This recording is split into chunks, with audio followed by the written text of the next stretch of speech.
दिवाळी फराळासाठी तुम्ही वेगवेगळ्या प्रकारचे लाडू बनवत असाल. हे लाडू बघून वाटले ना तुम्हाला की हे बेसनचे लाडू आहेत, पण हे बेसनचे लाडू नाहीत. हे लाडू मी बनवले आहेत मुगाच्या डाळीपासून. मी इथे 1 वाटी मुगाची डाळ तिला स्वच्छ धुवून घेतलं आहे आणि त्याला कोरडं करण्यासाठी एका चाळणीमध्ये ठेवलं आहे. त्यातलं अगदी पाणी पूर्ण शोषेपर्यंत त्याला कोरडं करण्यासाठी ठेवायचं आहे आणि दुसऱ्या पॅनमध्ये आपल्याला एक अर्धा लिटर दूध घ्यायचं आहे 1 वाटी डाळीसाठी.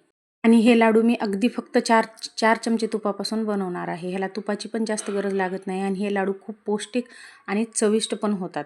आणि आपल्याला ही डाळीचं पाणी पूर्ण निसरल्यानंतर एका पॅनमध्ये काढून एकदम कमी गॅसवर खरपूस लालसर होईपर्यंत भाजायचं आहे आणि दुसऱ्या गॅसवर दूध ठेवलेलं ते दूध पण आपल्याला सतत ढवळत आटवून घ्यायचं आहे. हे लाडू इतके चविष्ट होतात. त्याचबरोबर हे लाडू पौष्टिकसुद्धा आहेत आणि याला बघून वाटतं की हे अगदी बेसनाचेच आहेत, पण बेसनाचे नाही. ज्यांना कुणाला ॲसिडिटीचा वगैरे त्रास होतो त्यांच्यासाठी हे खूप चांगले आहेत. मुगाची डाळ भरपूर प्रोटीनने भरलेली असते, त्यामुळे हे शरीराला पण फायदेशीर आहेत. या दिवाळीला हे लाडू नक्की ट्राय करा.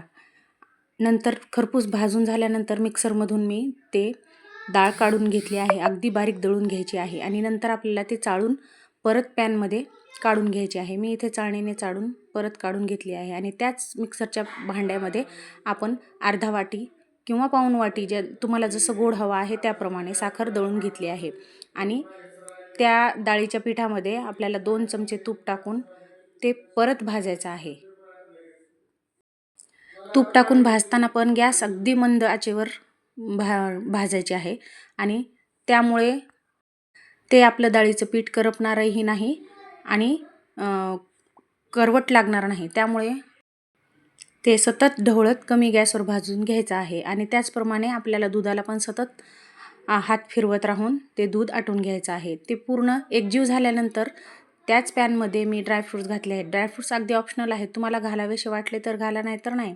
आणि या दुधाची चांगली अशी अगदी आटून हे रबडी तयार झाली आहे.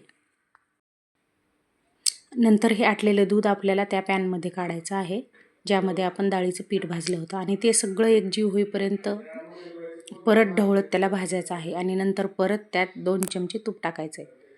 ते तूप पण एकजीव होईपर्यंत आपल्याला सतत हलवत एकजीव करून घ्यायचं आहे आणि आपल्याला गॅसवरून पॅन खाली ठेवायचा आहे.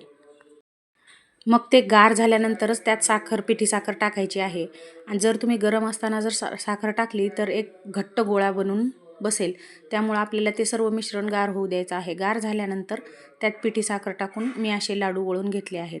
अगदी छोटे छोटे लाडू, लहान मुलंसुद्धा आवडीनं खातील, मोठ्यांनासुद्धा खूप आवडतील असे लाडू मी बनवले आहेत. आणि जर तुम्हाला भाऊबीजेसाठी पॅक करून घ्यायचं आहे तर तुम्ही अशा प्रकारे पॅक करून घेऊन जाऊ शकता मिठाई म्हणून. तुम्हाला जर माझे व्हिडिओ आवडत असतील तर नक्की चॅनलला लाईक, शेअर आणि सबस्क्राईब करायला विसरू नका. बाय.